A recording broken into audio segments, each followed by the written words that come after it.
Scholars. Welcome to another Word Problem Wednesday. So excited to get started with you. This week is going to be a little bit different in that the word problem that we're working with is going to have two questions. Okay, so whenever a word problem has two questions, you're looking at having to take two different steps. So our goal today is to solve a two-step word problem. Okay. Um, we're going to go ahead and start by always thinking of the three reads. So the first time we read, we check out the verbs. So we pay really close attention to the action words and we make sure to visualize. Okay, so then the second time we read, we are going to make sure that we label our problem and we also talk to ourselves. So we're basically thinking like, what is happening in this problem in our own words? Then the third time we read, we add back the numbers or values in the problem and we actually say the numbers. Okay, so again, I like to set up my paper so that I have 4 spaces to solve. Just so we can start with our visual after we read in step 1. All right, so let's come up here and I'm going to make sure to say the word sum instead of the numbers and then visualize. All right, Miss Radican cut some centimeters of yarn. Okay, her action is to cut. She's cutting things. So here's Miss R, R for Radican, and she's cutting things. I'm just going to draw a quick, like, kind of pair of scissors. Okay, and she's cutting some yarn. So here's a piece of yarn. All right, Mrs. Charrington cut some centimeters less than Miss R. Okay, here I am. C for Charrington. I am also doing the action of cutting something, and I cut less. That's an important word. So my piece of yarn is going to be smaller because I cut off less. Okay, that's what I know so far. Now my picture clearly shows what's going on. Let me do step number 2. Because why didn't I go and read this sentence? Oh yeah, because it's the question. I can tell because it says how many. I don't worry about the question until I figure out what's happening in the problem. So then I'm going to label and talk to myself. Miss Radican cut some centimeters of yarn. Okay, when you cut that out, you have, if you have like you now have a piece of yarn. So it's like she's cutting it off of a whole roll. Okay, Mrs. Charrington cut some centimeters less. Okay, so that must be a smaller piece because it says less than. So we can look at them and we're comparing them. And I can see that that means Miss Radican has a longer, her piece is longer and my piece is smaller or shorter. Okay, so now I actually did talk to myself about it and I wrote some words on there. So I know what's happening. Let me make sure. So, did I show it down here? Miss R cut off a piece of string, off of a roll of yarn, and there's her piece of yarn. And then Mrs. Charrington, me, I cut less than her. So her piece is longer and mine is shorter. Okay, got it. I know exactly what is going on. Now I'm ready for read 3. Add back the numbers. Okay, Miss Radican cut off a piece that's 46 centimeters, centimeters of yarn. Mrs. Charrington cut 28 centimeters. I didn't just cut 28 centimeters though. It says I cut 28 centimeters less than Miss R. So the piece that I cut is 28 centimeters smaller than hers. Okay, so I'm looking for, probably going to be looking for this missing part over here because I don't know how long my string is, how long my yarn is. I just know it's shorter than hers, 28 centimeters shorter to be exact. How many centimeters did Mrs. Charrington cut? I knew it. I am looking for how long my piece of string is. That's perfect. Okay, so now when I see this picture, it's very simple for me to put it into a number bond because I see that the biggest length is 46. The length that I know is that mine is 28 smaller, but this piece or part of the number 46 is the part that I don't know. Okay, so now I'm ready to solve with many different strategies, and the strategy that I'm going to choose first for this problem is my number line strategy. Okay, so I'm just going to look at this and we say, okay, I know that I need to find a missing part or piece. So I can either start at 46 and count backwards 28, but I always find it easier when I'm trying to find the difference to start with my smaller number and count up to my bigger number. Okay, and then I find what's in between because that's the difference. My sentence to go with this, my equation to go with this would be 46 minus 28 is, and I don't know yet. So let's see, 28, if I do 10 more, because I always want to go as quickly but carefully as possible. If I add 10 more, like this, I know I'm going to get to 38, because just my tens place will change to be one more 10. But if I do 10 more again, I'm going to get to 48, and that's higher than 46. So instead, I'm just going to get to the next friendly number. 38, oh, that ends in 8. 8 plus 2 more makes the next 10. Okay, so 38 and 2 more is going to be 40. Oh, now it's very easy. This is a friendly number. I can see I just need 6 more, and then I'd be at 46.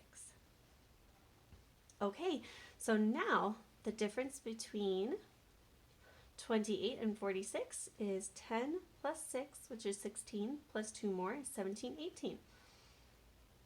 All right, so now I definitely know that my answer is 18 according to this.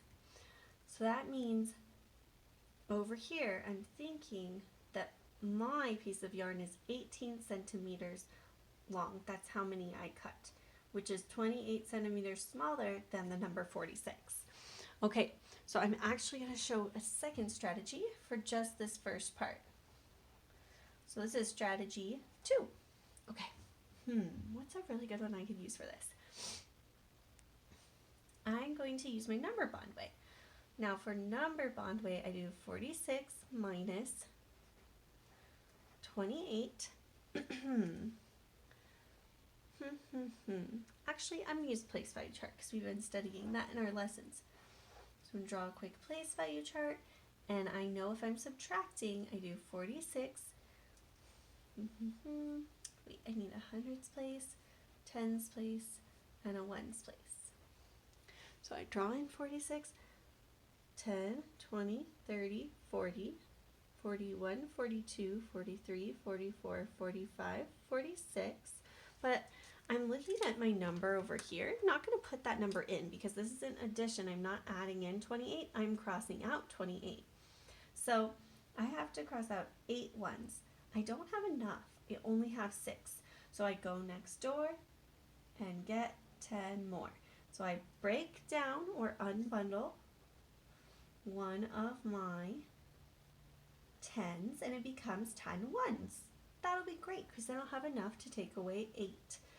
Okay, now I can cross out 8 of my ones. All right, let's see. Oh, it'll be so easy to do because I did this in 10 frame form. I lined them up. So that's 5, 6, 7, 8. And I just count what's left. 6, 7, 8. 8 ones. Oh, I didn't take away my 10s yet. Well, I got to be careful to take away both parts. That's kind of why I like to underline it as I go, so I don't forget. I have to take away 2 of my 10s. That one's not taken away. That one was traded and unbundled, so that's over there now. It doesn't count. I still need to take away 2 10s. Oh, that only leaves me with 1 10 left. All right, that's good news because now I can see that my answer here matches the answer in my first strategy. Yes. All right. Whew, that was a lot. Okay, so now I'm going to write my answer for part A, which is how many centimeters did Mrs. Charrington cut? Oh, I better start with the name, so I'm going to say Mrs. Charrington cut. Always restate my question. Cut 18 centimeters of yarn. All right, now I can say I know this because in the problem it said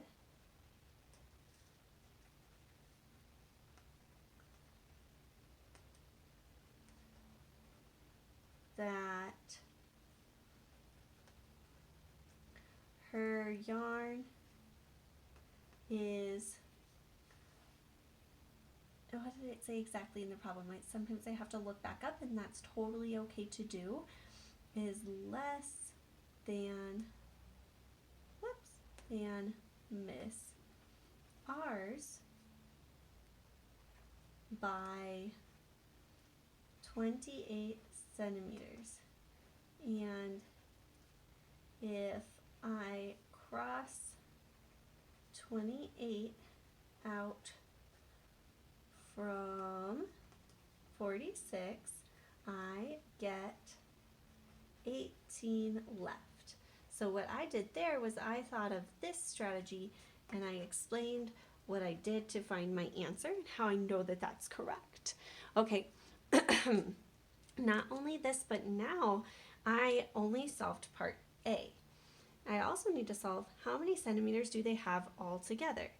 Oh my gosh, well, now that I know that I have 18 centimeters, this doesn't matter anymore. I don't care how much shorter it is. I know my yarn is 18 and hers is 46. It always helps to fill your numbers back into your visual when you're doing a double set problem. Okay, so I see 18 and 46. Those are going to be the numbers because I want to know how much they have all together. So now, this was my number bond for part A, but in part B, I'm solving to find how much yarn we both have together. So I'm going to take her piece of yarn, which was 46, and mine, which was 18, and find the whole, or total. So I'm going to label each of my strategies part A or part B so I can tell them apart. So now, when I do my number line, you can also do a separate sheet of paper if you don't have room, but I've left a little bit of room, so I'm going to do 46 plus 18 more. So I start with my bigger number and I count on my smaller number to find what I get to is my whole when I put them together at the end. So the number 18 is like adding 10 and 8, right? So let's start with just adding 10. 46 and 10 more makes 56.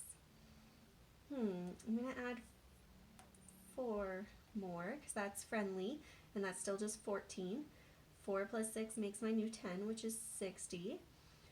Okay, how many more do I still have to add? I've only added 14.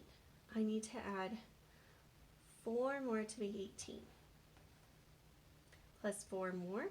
So 60 and 4 more makes 64. Yes. Okay, so I know I'm going to answer part B. You can also do another strategy to show, but I'm going to stop here for the sake of how long the video already is so that you guys can try both steps in your problems today. So I know that both pieces of yarn together will make 64 centimeters. So I would say, let's start with part of the question. How many centimeters do they have all together? They have, and then I put my number in, 64 centimeters of yarn all together. I know this because I started at 46 centimeters on my number line and counted on, okay, whew, long one, counted on 110 and 8 ones. So just giving a little bit of an explanation of what you did in each strategy is super helpful, and that's what real mathematicians do. Okay, whew, it's your turn to try a two-step problem. I know it seems like a lot, but man, you guys have been doing so well with our word problems on other days, so I'm excited to see how you do.